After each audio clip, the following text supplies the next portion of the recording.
Coucou à tous, me revoici pour la deuxième leçon du programme d'apprentissage de la pâtisserie.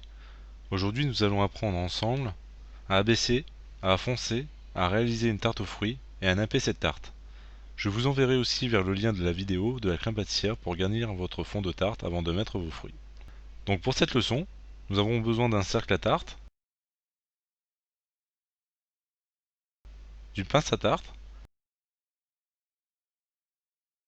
d'un rouleau à pâtisserie, d'un peu de farine pour fleurer votre pâte, et bien sûr de notre pâte sucrée réalisée dans la leçon précédente. Donc prenez votre pâte sucrée et fleurez votre table.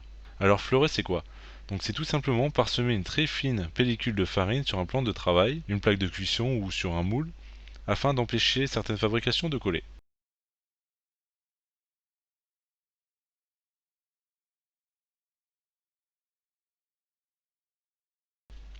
Donc on commence ici par travailler notre pâte pour la rendre un peu plus souple, pour faciliter la baisse de celle-ci.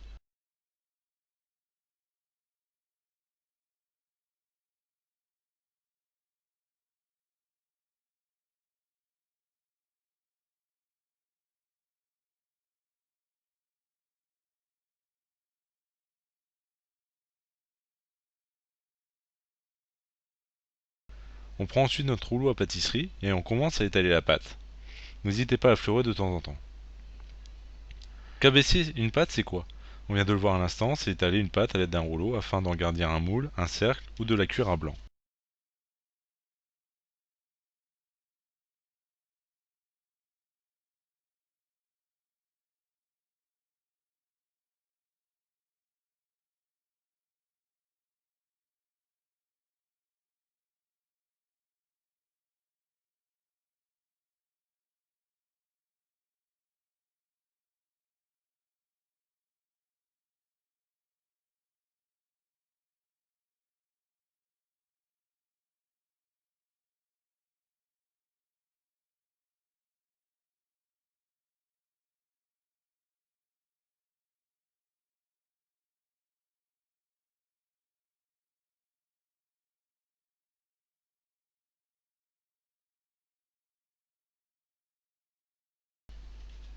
Ensuite, placez votre pâte sur votre cercle à tarte, préalablement beurré, centrez-la bien, puis appliquez-la contre le moule en appuyant sur les bords. Marquez bien l'angle entre le rebord et le fond du moule de la main droite. De la main gauche, à l'aide de l'index et du pouce, formez un bourrelet qui permettra de remonter les bords de la pâte, toujours en tournant le moule.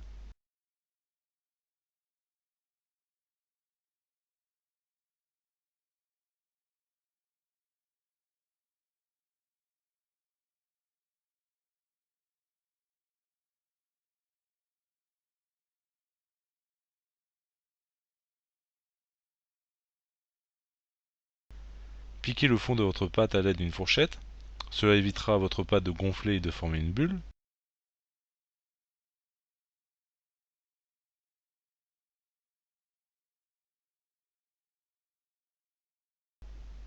Prenez ensuite votre pince à tarte et commencez à pincer le bord de votre pâte comme ici. Moi j'aime seulement marquer le bord de la tarte et non de l'impasser plus fort en faisant des plus gros bourrelets. Je trouve pas ça très beau, donc c'est pour ça que je marque à peine, comme ici. Après c'est une question de goût, vous à la maison faites comme vous le souhaitez.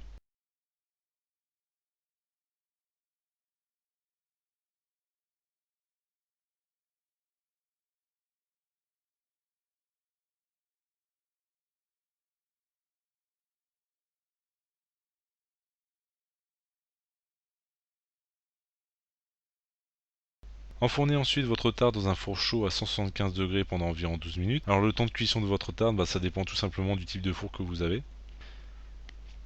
Ensuite, pendant la cuisson, je vous invite à réaliser une crème pâtissière en cliquant sur le lien en haut à gauche de la vidéo. Le lien de la crème est aussi mis en barre d'infos. Prenez ensuite un nappage blond, c'est-à-dire une gelée d'abricot, en mettre dans une casserole, ajoutez un filet d'eau et faites chauffer jusqu'à l'obtention de la texture désirée. Donc ça doit être un peu liquide, légèrement épais, et c'est tout.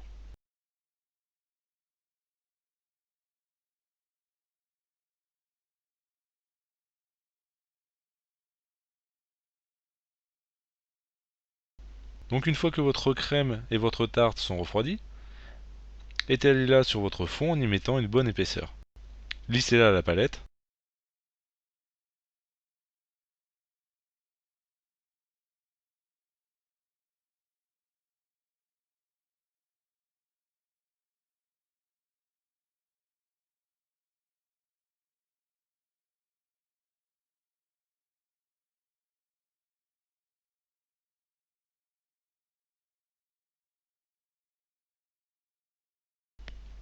Pour réaliser cette tarte, ici en fruits je vais prendre des raisins noirs, des raisins blancs, des framboises, des poires, des kiwis et des abricots. Ensuite, dispatchez les fruits harmonieusement sur la crème, comme vous le souhaitez. Faites marcher ici votre imagination. Donc pour info, pour ceux qui n'ont pas encore suivi la première leçon du programme d'apprentissage, donc je suis en train de mettre les fruits, j'ai mis le lien dans la barre d'infos.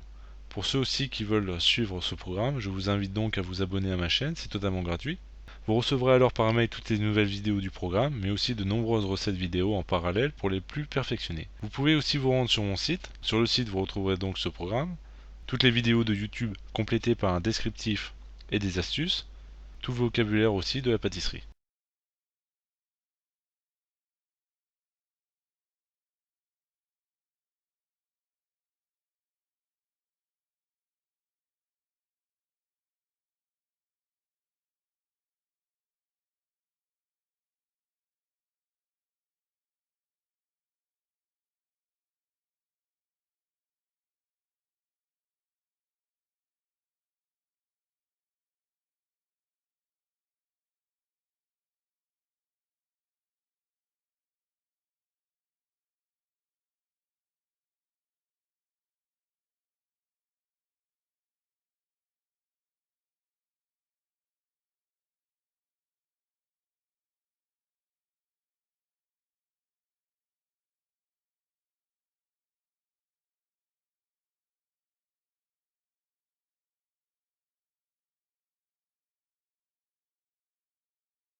Une fois votre tarte garnie de ces fruits, nappez de votre gelée d'abricot vos fruits à l'aide d'un pinceau.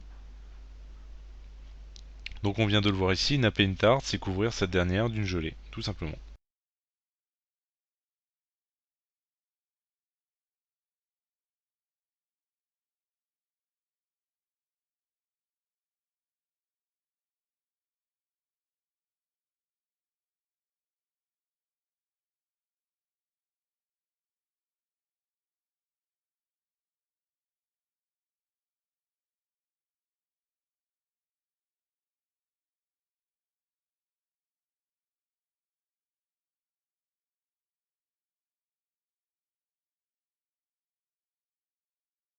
Voilà, la leçon est finie pour aujourd'hui, et je vous dis à vendredi prochain pour une nouvelle leçon.